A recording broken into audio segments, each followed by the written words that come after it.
Hello everyone, and it's me again, Rob. Here we are, showing you a bit of XING, which is a upcoming first-person puzzle game. It's developed by a very small team of White Lotus Interactive of just 3 members. This game is not even in alpha yet. This is a pre-alpha version of the game, so don't expect miracles from this little bit of video that I'm showing you right now. I mean, it's to be expected. There is going to be some flaws, and there is going to be maybe some features that you won't be able to see, and that's because it's not completed at all yet. This is literally a work in progress, and this is not respective of the final version of the game, so please don't take this and say, oh, the game's rubbish, because it's not going to be rubbish. I'm pretty sure it's going to be one of the best games coming out, I think, from an indie developer this year.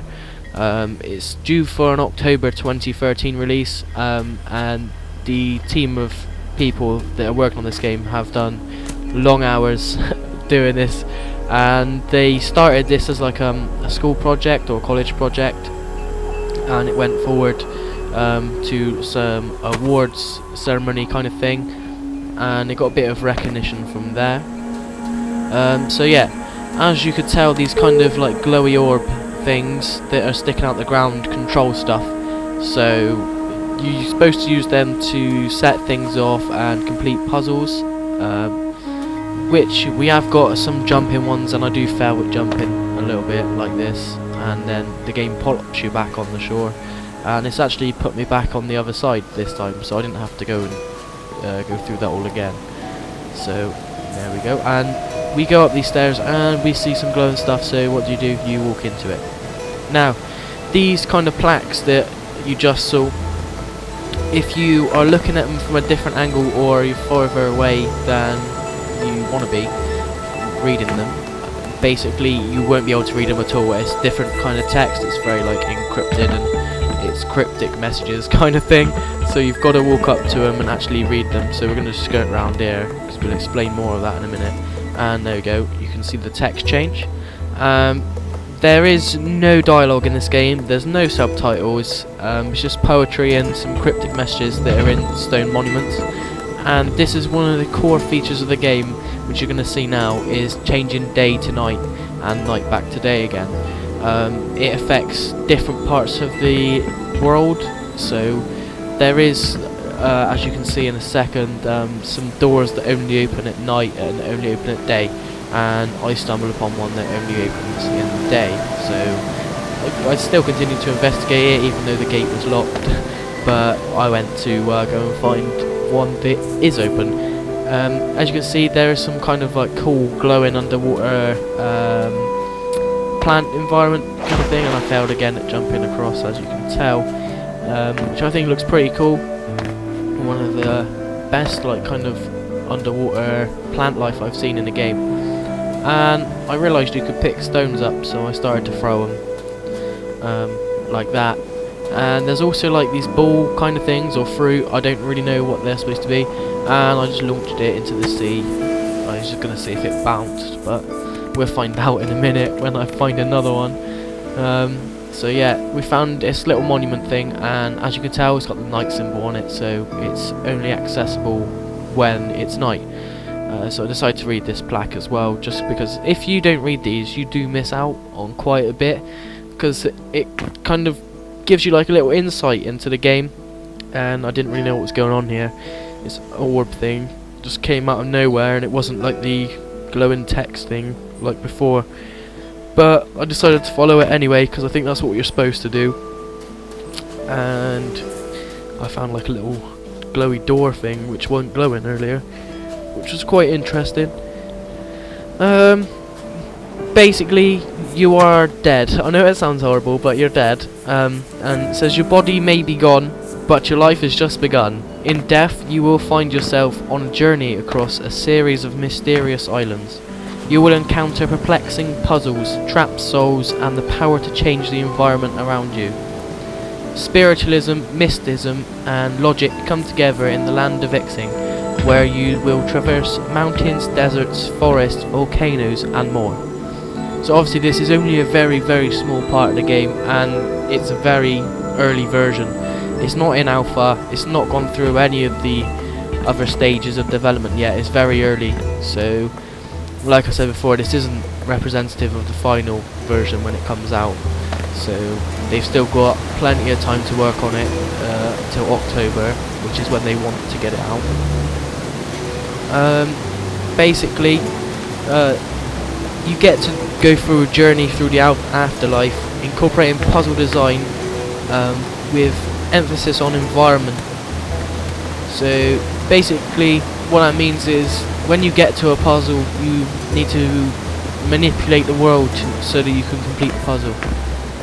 Whether it be pushing buttons, which is what you see at the moment, it might be slightly different when the game comes out, who knows, which causes things to move and whatnot, like these cool moving stairs. And basically you can change the environment in a wide variety of ways. So in the game you can summon rain, generate snowstorms and change the time of day. The abilities not only create an immersive gameplay experience, but will also allow players to create their own solutions for puzzles. For example, the act of crossing a simple river can be suddenly transformed by freezing winds or torrential rain, making simple what once was impossible. So obviously I don't know how to use these features yet. I haven't seen any part of the game where I needed to use them yet. These giant holes which send you flying across the map are pretty cool, and so this dude with the laser hand, it points to where you need to go. From reading the plaques, that's what I worked out. So it's obviously just finding the laser line again and seeing where to go from there. So there's a little like orb and it faces towards the island, so I sussed out something must be going on with this kind of thing, as there was loads of orbs over on the other island. This time I don't fail at jumping across, I actually make it. So I am getting better at the game after just having a quick run through. So I'm sure when it comes out there'll be some more instruction to like kind of get you into the game. There'll probably be like some information about it to tell you what buttons do what and everything like that. Because this is such an early version of the game, there's no like options menu, so I couldn't check out any of that.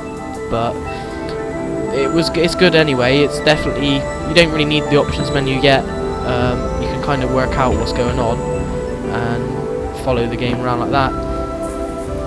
It is made in Unreal Engine 3, so it's the previous version of the Unreal Engine, but it's still a powerful engine and a very good tool to help create the game. And some of the features that this game has is the fact that they use their own music. They don't license any music or use free music like that. They actually spent the time and they're making their own music. And now this is a bit where I was first confused and wondering what the hell was going on. But watching it, you can see that like some cannonball or something hit that or exploded that bit of rock, and then this door just completely destroyed itself over there. So I assumed that that was the way to go, because it did throw us there from the other island a minute ago, and we go into the island here. So this game, as you would have saw, does feature some quite cool weather control, and you don't see it in this playthrough because I don't know whether it's in the game. I don't know how to use it, unfortunately. But you can see the scale of some of the 3D environments. They're quite big. You get to wander through it, and the sound effects aren't at all bad. They're pretty good. As the controls are like any other first-person game, you just don't see any hands or anything at the moment. Anyone that's played any first-person game on the PC, like Skyrim or whatever, will know the kind of controls to expect. The standard, really, first-person shooter controls as well, to be honest with you. It's nothing too difficult, and it's quite easily accessible for anyone who's played any kind of game before. The user interface is quite minimalist. I mean, I don't even see one most of the time. The only time when I've actually noticed the UI is when I needed to push a button, and you just kind of have to guess where the middle of the screen is to do it at the moment. And as you can tell, again, I do fail with jumping. I do apologise. I will get better, I promise you. They have a Kickstarter campaign, and I do encourage you to just, even if it's a small amount, like $1 or so, even if it's anything, if you support these guys, it does help them out a lot. And they are committed to make the game whether Kickstarter is successful or not. But with the money they get from the Kickstarter campaign, they will use it on software licenses and some travel expenses to some game conventions, so more people will be able to see the game at certain conventions and whatnot. So if you do plan on going to any conventions and stuff, if you donate to them, you might see them there, and you'll be able to have a look at the game for yourself and ask whatever questions you want.